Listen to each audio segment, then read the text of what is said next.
Hello, Virtuosos! I'm happy to be back with you as your host for today's closing session. Thank you for being here with us for the first ever virtual Virtuoso Travel Week. Well, I miss seeing all your faces in the Bellagio ballrooms and at the Baccarat bar.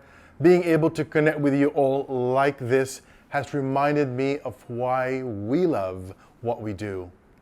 It has been a bright spot in a tumultuous year, and I hope that you all enjoyed this week as much as I have. We have a great session ahead of us today, so here's a look at what's ahead. Michael Londrigan met with our regional advisory board representatives from around the world. They will share a look at how their region is maneuvering through this difficult time, along with sharing information and travel trends and signs of hope.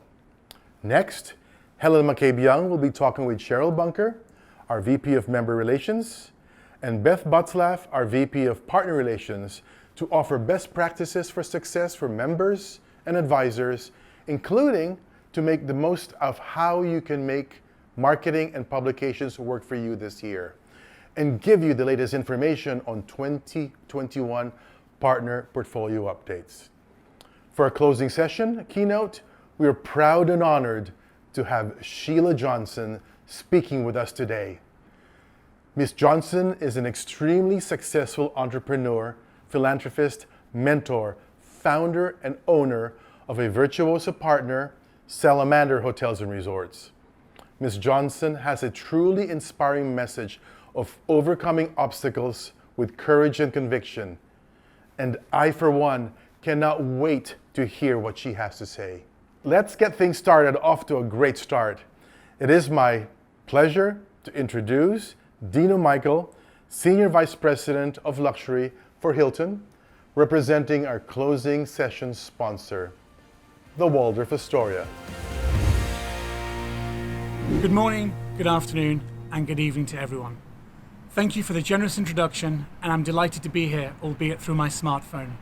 First, let me start by saying how humbled and privileged I am to be representing Hilton today and our global luxury brands. And a huge thank you to you, Albert, and your entire team for showing their innovation with the first ever virtual Virtuoso. I'm truly impressed by the stamina of the travel agent community. I believe many of you have completed upwards of 30 appointments a day and a constant stream of virtual sales calls that number over 100. We all appreciate how challenging that can be online and look forward to the day we can be face to face again. Our brands are committed to the Luxury Travel Advisor and delighted to partner with you during these unprecedented times. It's great to have an elevated presence at Virtuoso again this year, following up from last year's hotel and resort dinner sponsorship.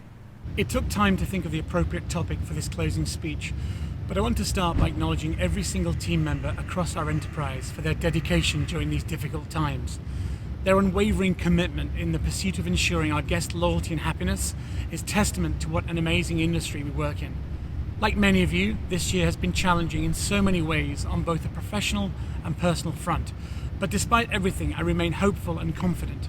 I've seen incredible examples of human kindness, a desire to interact that can't be suppressed, a passion for travel that hasn't subsided, and above all, a hunger for new experiences. The power of human connection will never be replaced. Perhaps the silver lining is that the world around us has never been appreciated so much. All of these things convince me that we will emerge stronger, and the luxury travel industry is well positioned to meet the demands of our guests when they are ready to travel again.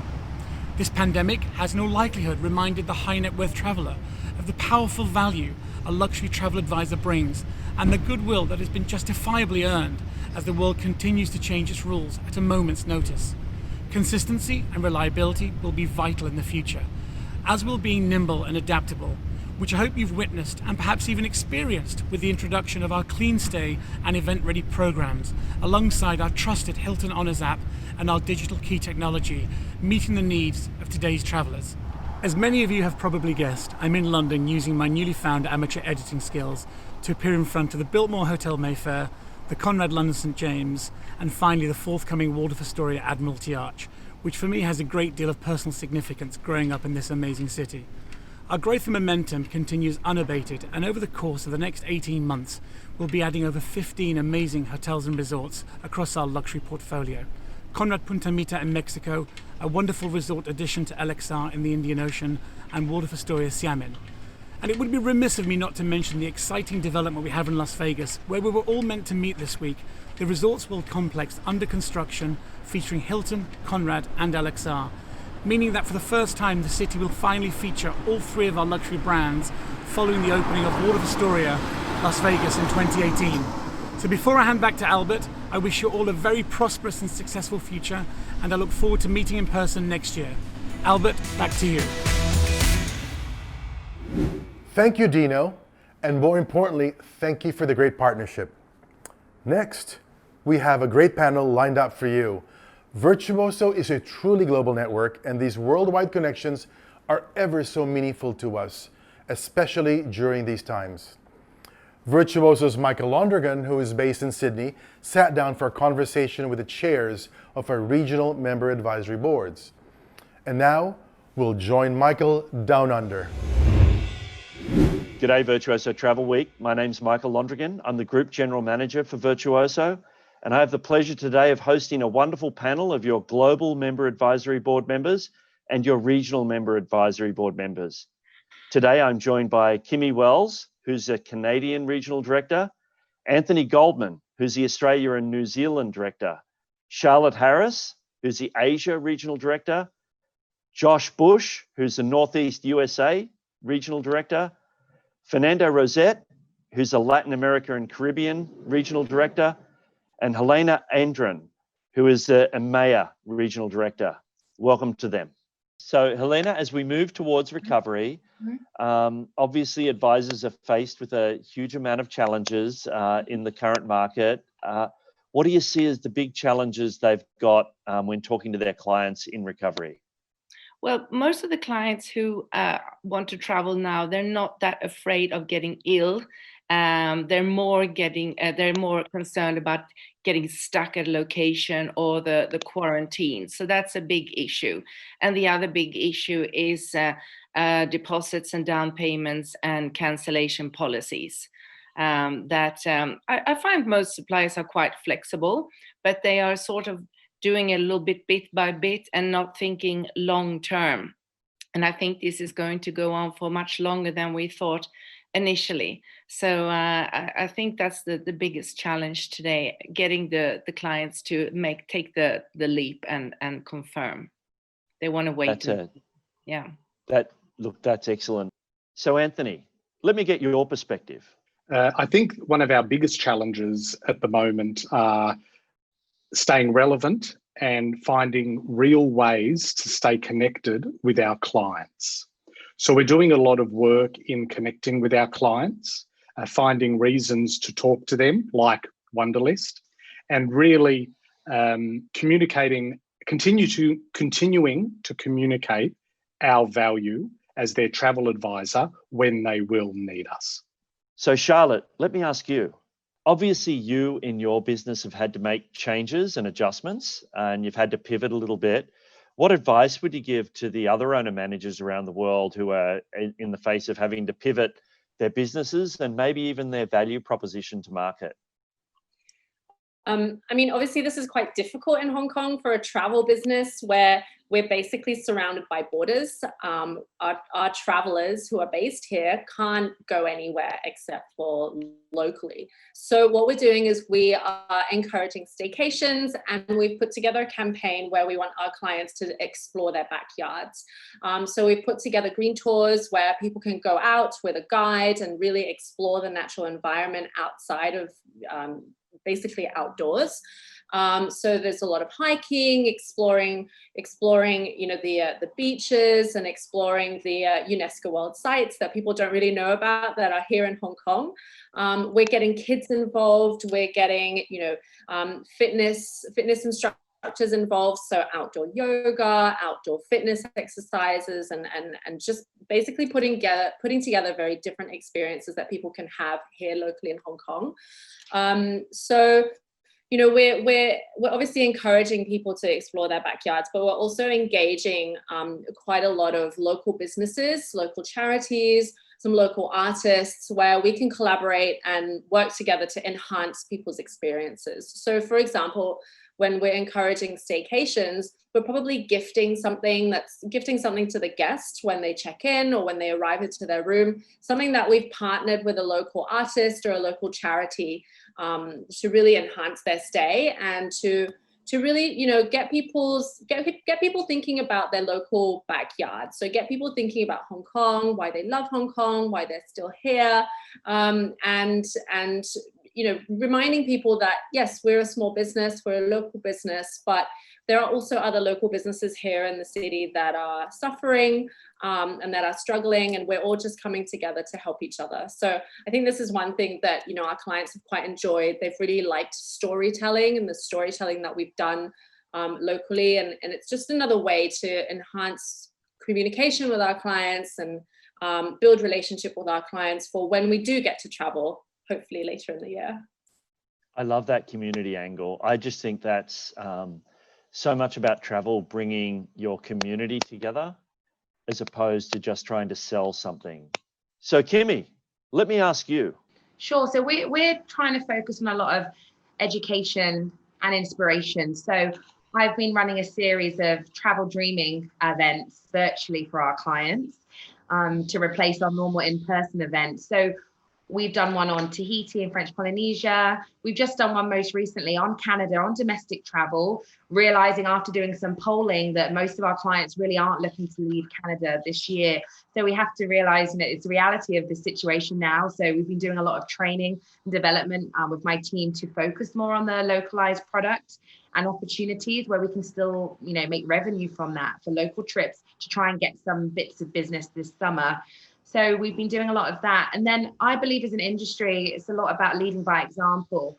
I just recently got back, and some people here know that I just went to Europe. So I took the calculated risk, and I did go against, the Canadian government warning. But I'm so glad that I did, because I was able to showcase and document my trip and show that we can still travel safely, responsibly, and respectfully at this time, obviously with all the risks involved. But I'm so glad I went, and I was able to share with everyone what that experience is like on blog posts and social media. And I think a lot of clients and the network have really appreciated that, because there's so much unknown right now and uncertainty. And I think a lot of clients didn't want to be the kind of guinea pig to try and travel this summer. So I was very happy I could kind of lead the way. And I think moving forward, the more of us that can go out when the time is right, depending on our market, and sharing that with each other and sharing that with our clients will really help lead the way.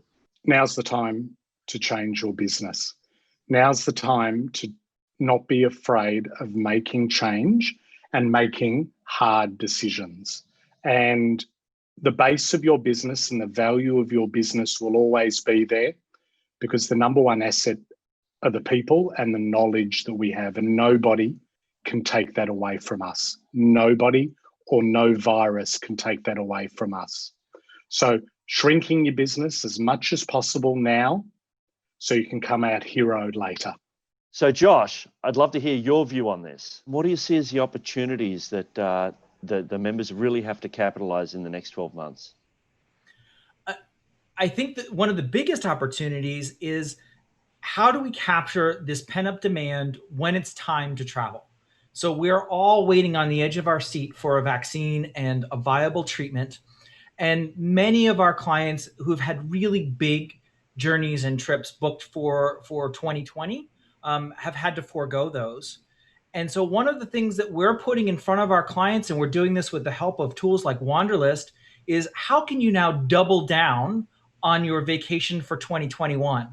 We've all have those vacations in our mind about, oh, maybe someday, and maybe that is a world cruise, maybe that is a safari, heck, maybe it's even a trip on Virgin Galactic to space. So we're advocating taking the budget that you would have spent on 2020 and rolling it over, and again, doubling down on 2021. And many people are now able to afford trips that they might have been planning 4 or 5 years in the future because they have the budget to do so, because they were able to save those dollars this year by doing some smaller trips and then doing a really big trip for next year.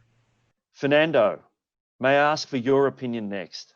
Well, with the vaccine coming up by the end of 2020, there will be a significant rebound in the demand for travel. And since there is a great interest in all our clients to travel, we need to be prepared to face this unusual high demand. The Wanderlist tool is helping us to know our clients, the clients' wants and wishes, which will allow us to close sales in a more efficient way. There will be many honeymoons that have been postponed, also as well as anniversary and family trips. And we will also encounter competitive travel offers for our clients, which will make travel very interesting also. Yeah, that's it. Look, that whole idea about postponed celebrations is going to be a big one in 21, I think. So Charlotte, let me now move to your opinion on this. What are you seeing that partners are doing that you just think, wow, that's just great response? Are you seeing an example of really great best practice? Yeah, I mean, like I said, I know that some hotels are offering COVID testing on arrival. I know that, some people might not want to do it, some people might want to do it, but I thought it was quite a good idea where, you've arrived at a private island and they are immediately doing testing and they know that you are COVID free. So when you arrive, you are rest assured that everyone on the island is COVID free. I have heard that some partners are they're allowing check-ins, and then upon checkout, they have no check-ins into that same villa or that same room for at least 3 nights. And then they use that time to sanitize the room. They use that time to air out the room. And I thought that was really interesting as well. And, if I knew that a hotel was doing that, I would go in a heartbeat. So Anthony, let me get your perspective.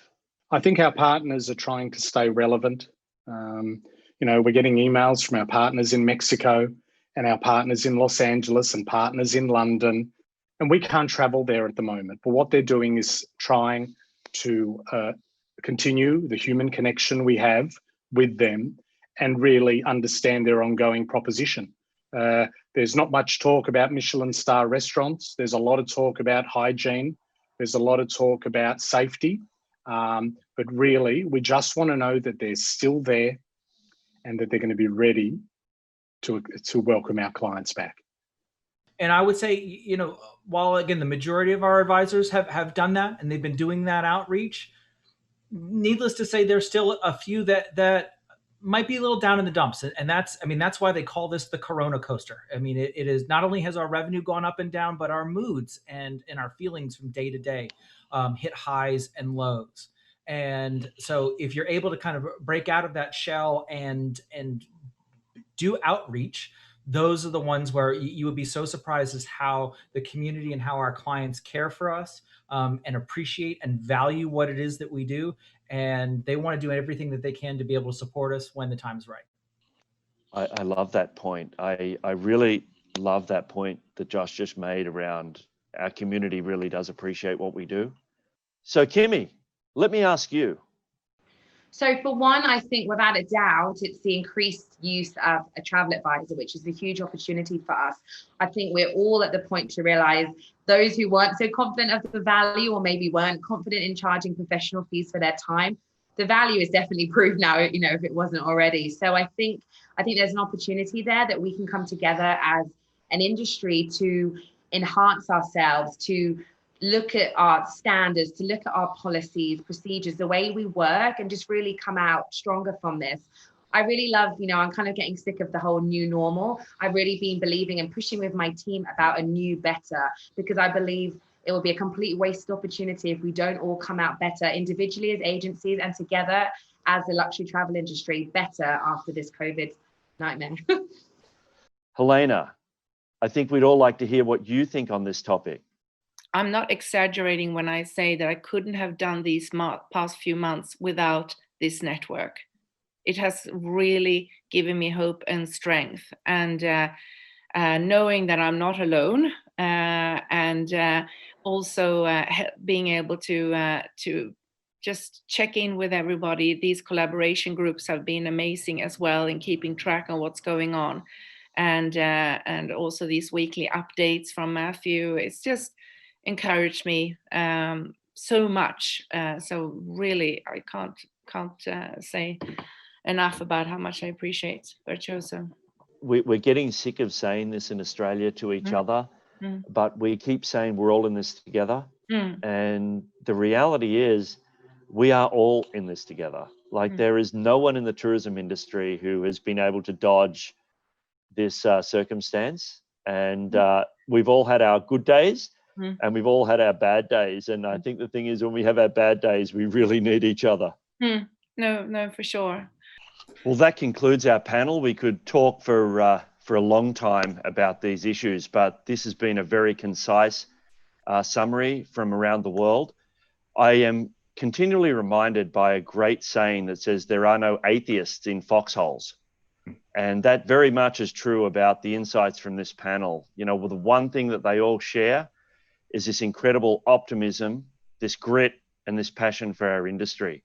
And I think that's the lesson that we can all take from this. So I would thank these wonderful delegates from the Global Member Advisory Board from around the world for their time.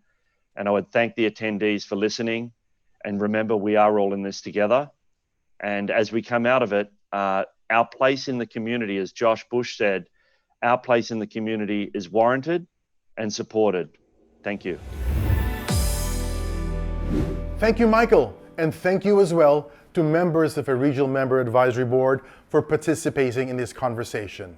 And now, what I'd like to do is introduce you to Helen McCabe-Young, Beth Butzlaff, and Cheryl Bunker, who'll take it from here. Hello, Virtuosos. I'm Helen McCabe-Young, Acting Senior Vice President of Marketing, and I'm thrilled to be here today with my colleagues Cheryl Bunker, Vice President Global Member Relations, and Beth Butzlaff, Vice President Global Partner Relations. We're here today to provide you with some key pointers on making the most of Virtuoso for your own success. Now, to really unlock the full potential of your Virtuoso membership, we encourage you to take a holistic view in planning your activities and be sure to access the tools available to you across our unified suite of products. After all, the strongest consumer engagement will come from combining the best of our award-winning content through both print and digital. Layered marketing efforts work. But get the basics down first. Cheryl, what are your top 3 tips for advisors out there to set up for future success?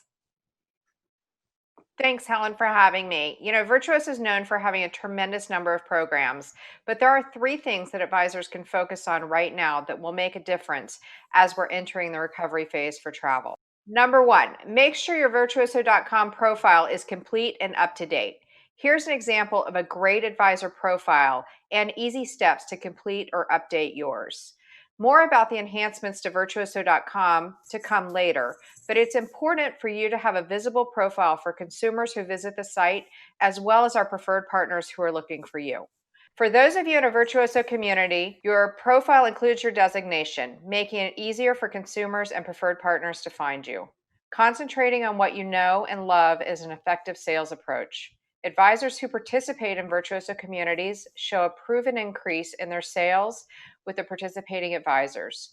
The new community program tiers help elevate advisors to top producers and recognize their existing or growing engagement with consumer partners.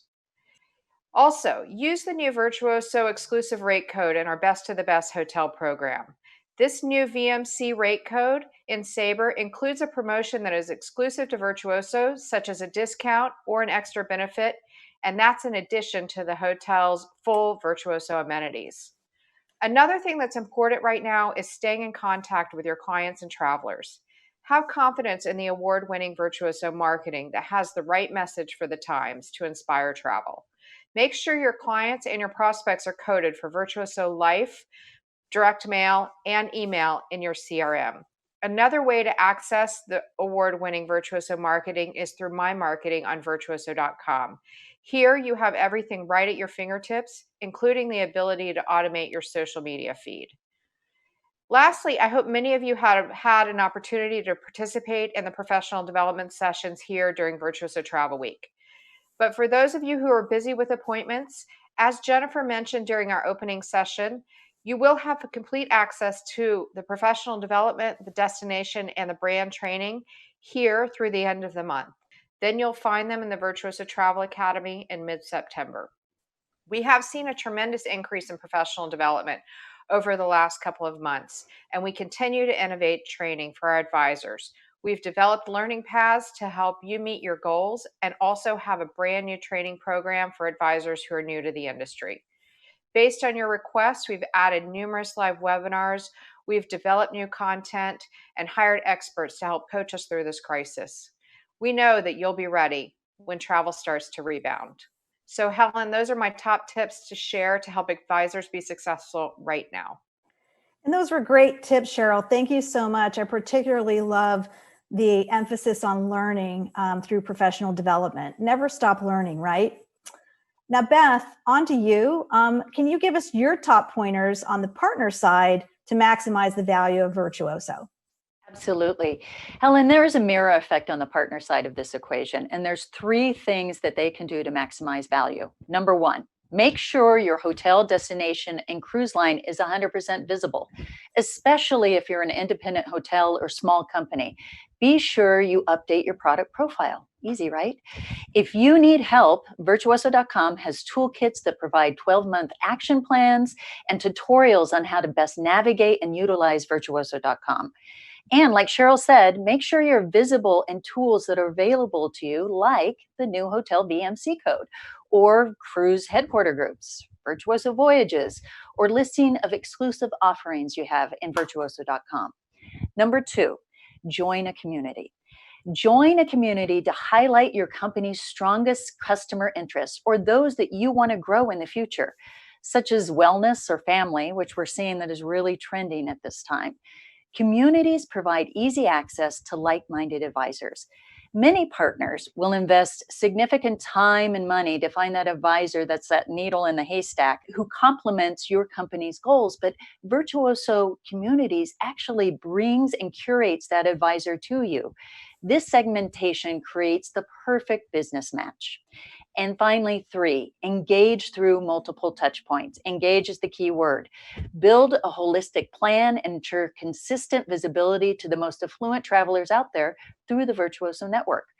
Touch points include marketing, events, news articles, communities, sponsorships, exclusive offerings, and special programs that your company may provide. Many of you have created programs that now pay travel advisors in time of booking instead of waiting for post-travel. Amazing. These have really resonated with the network and receive additional attention and exposure. Now, Helen is going to share some updates on our investments on Virtuoso.com, Wanderlist, and virtual events. You'll want to be ready to tap the benefits of those new world opportunities, but make sure your basics are in order. Helen, off to you. Well, thank you, Beth. I'm super excited to share what's new on the horizon.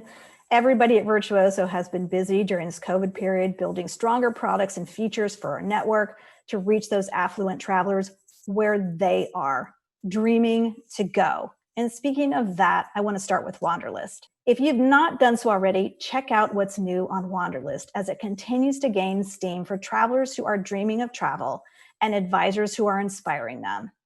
With 1,400 hotels and 40 cruise lines recently added, it's really gaining traction. I'd like you to take a look.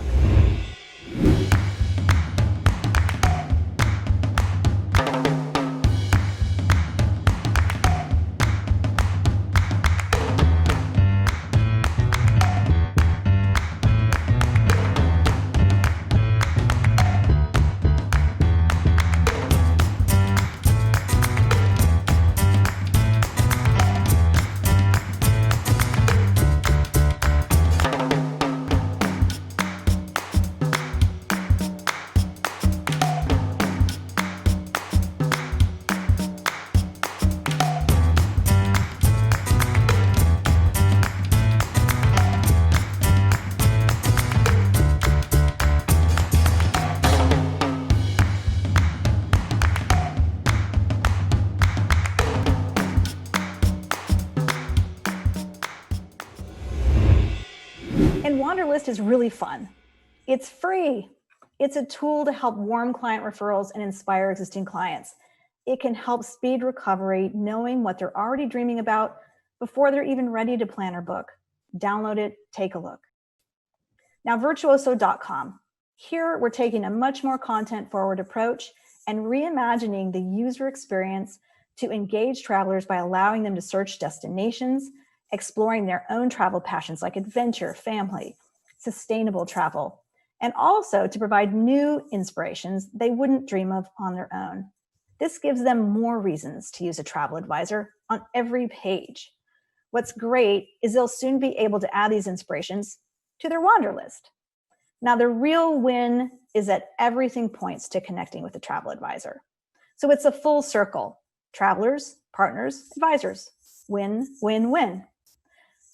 Virtual events, last before we sign off, will be planned for this fall, and we're offering a number of them to focus on regional needs plus many of our communities.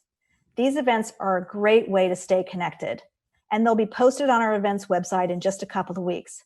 So be sure to check that out and do sign up. We know everyone is working hard these days to flex with the times, remaining nimble as we all take in the daily and weekly news of COVID. But do keep sight of the recovery, which will come, and take advantage of everything Virtuoso has to offer and the tips Beth and Cheryl have shared today. After all, Virtuosos, it's a new day in travel, and we're all here to help you find your own win. So thanks, Beth. Thanks, Cheryl. Now back to you, Albert. Thank you, Helen, and thank you, Beth and Cheryl, for that great conversation. Travel is a resilient industry, and though we are facing some difficult times right now, there are brighter days ahead of us. The news and announcements that Helen just shared are truly things to look forward to. With that said, it is my pleasure to announce the man who truly needs no introduction, but I'll do so anyway. So please welcome Virtuoso Chairman and CEO, Matthew Upchurch. Thank you, Albert. I'm very happy to introduce our keynote speaker for today. Sheila Johnson is a renowned entrepreneur and philanthropist. She built a media empire by co-founding Black Entertainment Television and is the first African-American woman to be an owner or partner in 3 professional sports franchises: NHL's Washington Capitals, the NBA's Washington Wizards, and the WNBA's Washington Mystics. Ms. Johnson is a passionate supporter of the hospitality industry, founding Salamander Hotels and Resorts, a Virtuoso preferred partner, where she serves as CEO and which operates 5 luxury properties: Salamander Resort and Spa in Middleburg, Virginia, the Hotel Bennett in Charleston, South Carolina, Innsbruck Resort in Tampa Bay, Florida, the Henderson in Destin, Florida, and Half Moon in Montego Bay, Jamaica. Ms. Johnson's story today demonstrates the courage and fortitude she called upon as she overcame multiple setbacks along her path to success, and has some valuable lessons about adaptability and internal resources we all are having to call on right now.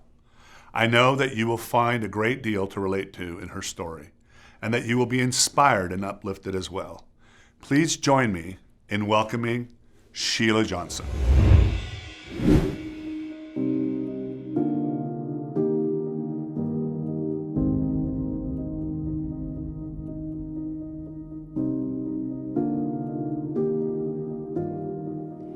Good afternoon, everyone, and thank you for joining us here today.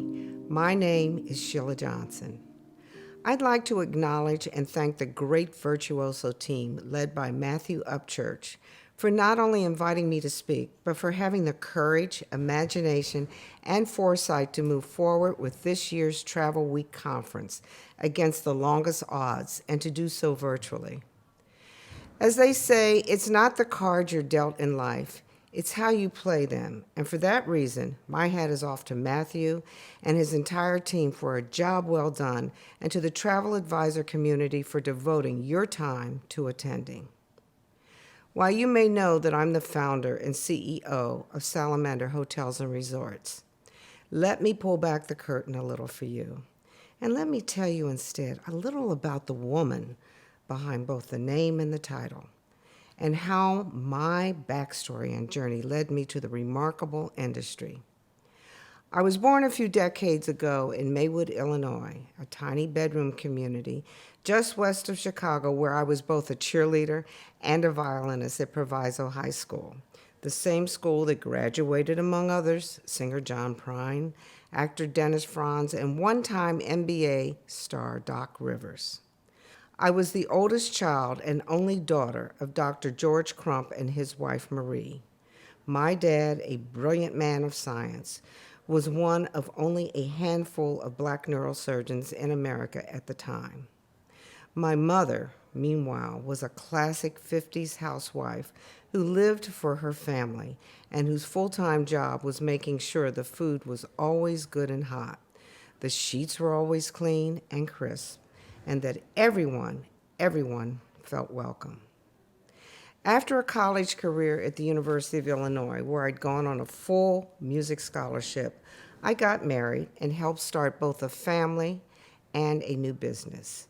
BET was a cable channel targeting African Americans, and it quickly became one of the newest and most successful media empires in America. Then, when BET was sold, I took a portion of my share of the profits and purchased a sprawling horse farm in beautiful Middleburg, Virginia, just west of D.C. That's frankly when things really started to get interesting and when I found what really made me feel whole as a person, because that's when I first got the idea for Salamander Hotels and Resorts. My mother, you see, for all she was a behind-the-scenes person in my early days, had a far greater impact on me than even my father. And so when I thought about what kind of company I wanted to start, I thought of her. And I thought of how my mother lived her life and the many things she tried to pass on to me. And it all came back to hot, good food and clean, crisp sheets. It all came back, in other words, to making people feel at home. And that's what she did best.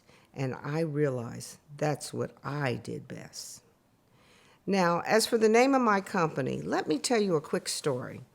When I bought my farm, it had an entirely different name, but the man I bought it from committed the cardinal sin of farm ownership. When he moved, he took his farm's name along with him. Ask any horse farmer and they'll tell you that is not only bad luck, but it is a no-no in the highest order. Still, what was I to do? Well, being a resourceful girl, I sought out the previous owner. He turned out to be a guy named Bruce Sunland, who I soon came to realize was one of the most amazing men I ever met. Mr. Sunland, the one-time governor of Rhode Island, had served as a federal prosecutor.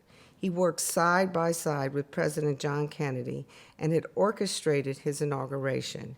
He helped introduce satellite communications to the nation, and he developed a small airport near Middleburg, just so he could fly his private plane to and from business trips. So when I asked Mr. Sunland the name of his one-time farm, he told me he called it Salamander. He explained that he flew B-17s during World War II, and when his plane got shot down one fateful day, he hid himself from the Nazis by covering himself in cow manure and not making a sound. He later joined the French Resistance and soon became known for his uncanny ability to live by his wits and to escape detection. Soon, the leaders of the French Resistance gave him a code name, one based on their undying respect for his gifts and one based on the only creature known to man to be able to walk through fire and survive. They called him the Salamander. So when it came to naming my startup hospitality venture, what else could I do? I considered all I'd done to adjust on the fly, the extent to which I'd been forced to adapt to changing business circumstances, and thus far, I'd come in defiance of the odds stacked against me, and I realized there was only one name and one symbol for my little company.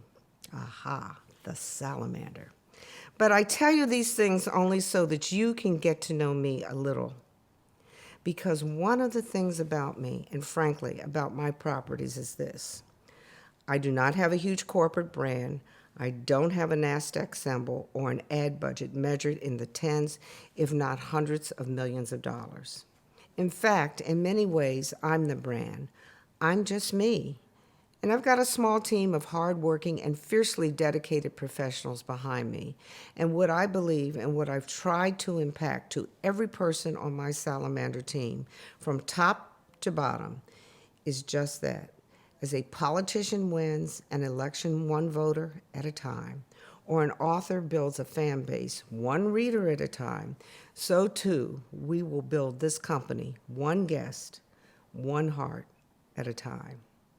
That's why I pour my soul into everything I do. And in this day and age, when it seems someone tossed the rule book out of our industry's car window as we hurtle along the highway at 90 miles an hour, this is truer than ever.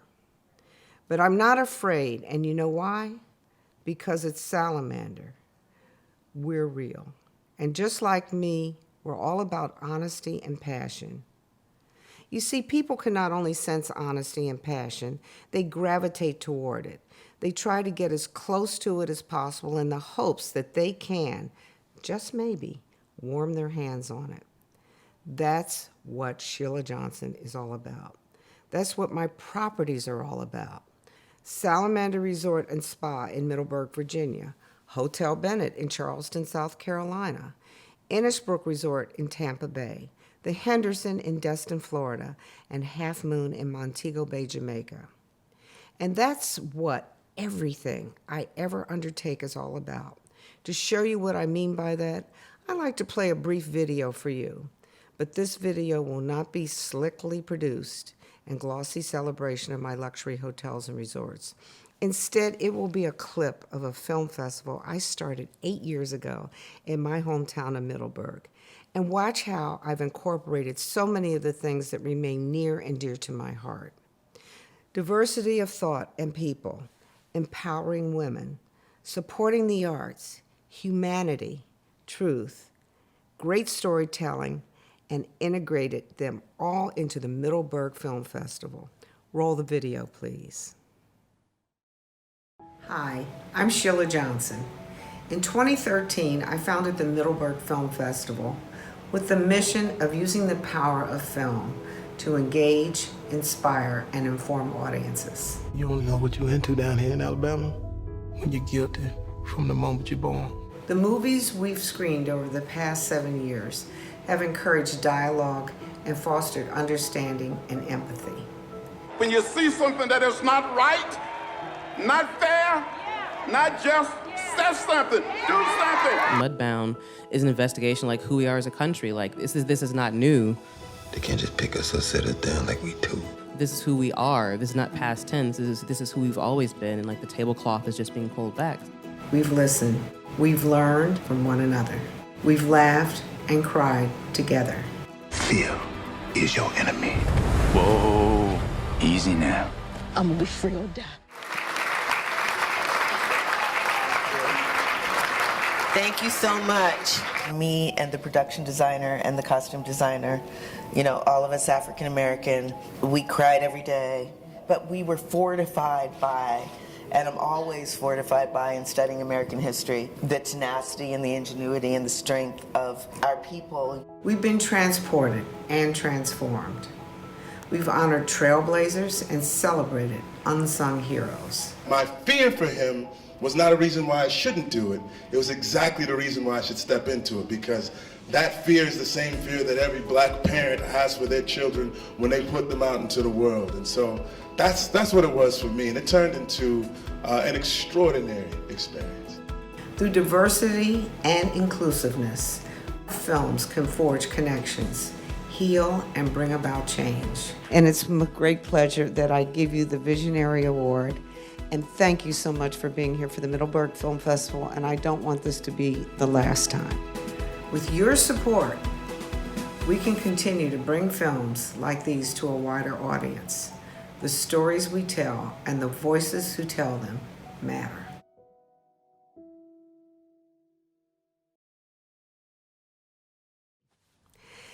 The musician Paul Simon once wrote, "The words of the prophet are written on the subway walls." Well, along those lines, I would contend that the face of America and beyond is written on the hallways of the hospitality industry. Our remarkable, constantly renewing and constantly evolving industry is arguably as diverse as any in this country. And because we offer the U.S. job market so many entry-level positions that require skills that transcend language and culture, we represent a virtual cross-section of the immigrant experience in America. Many members of those storied, huddled masses who've come to our shores to seek new lives themselves and better lives for the children often earn their very first paycheck as members of the lodging industry. Now, my intent here is not to extol the virtues of diversity. If by now you don't understand how critical diversity is to the health and well-being of any community in any field, then there is little I can say to make a light bulb go on over your head. Instead, let me offer you this little kernel of thought. Because the hospitality industry already employs such a diverse cross-section of people of all different colors, cultures, languages, backgrounds, and religions, we have a gigantic head start in learning how to fix this country's single most burning social issue today, namely race or racism in America. Look, an unfortunate number of people in this country, black and white, are far from coming to the grips with institutional racism, the kind of racism that is baked into the very fabric of so many American institutions, if not the American way of life. For that reason, such people still cannot even talk about racism, much less actually do something about it. But we can. Our industry is a living laboratory of cultures. We are a virtual petri dish of humanity and human beings. Every day, we make it possible for entry-level and rank-and-file workers from multiple backgrounds and of multiple colors to work side by side and learn from one another, becoming wiser, more compassionate, and more understanding human beings as they do. What's more, as an industry built on attention to detail and one that is all about the little things in a guest experience, our management ranks are becoming more and more populated by people of color, immigrants, and self-taught self-starters who have risen through the ranks. People who've learned how to run a successful property from the ground up because they've walked in the shoes of those working the front lines of the guest experience. But here's also the rub, because as much as we are seeing more and more people of color in our management positions, we're not doing all we can. And we can still do more and should do more.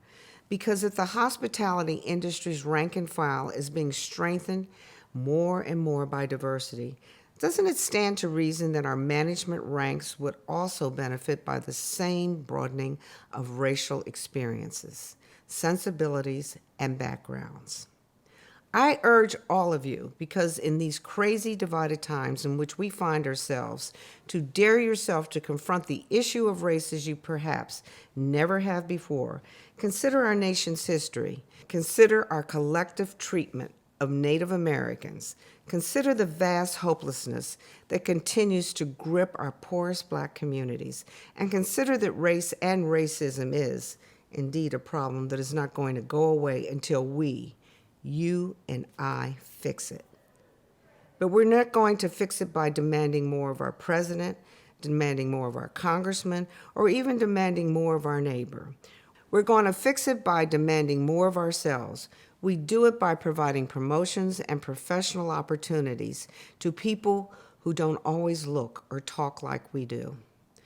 Look, we cannot fix the world, at least not all at once, but we can get our house in order, and that would be a start, because what is the world if nothing more than a collection of millions of little houses? But the good news is just look at the faces of those already in our industry. Listen to the faces talk. Read their name tags. Those are the faces, sounds, and names of America. And when you do that, my fellow professionals, you will realize we have something no one else has in the ongoing quest to once and for all stamp out racism and ignorance in this country. We've got a head start, and just remember, the face of America is written in the halls of the hospitality industry. Thank you again for the opportunity to speak with you today, and thank you for your commitment to travel.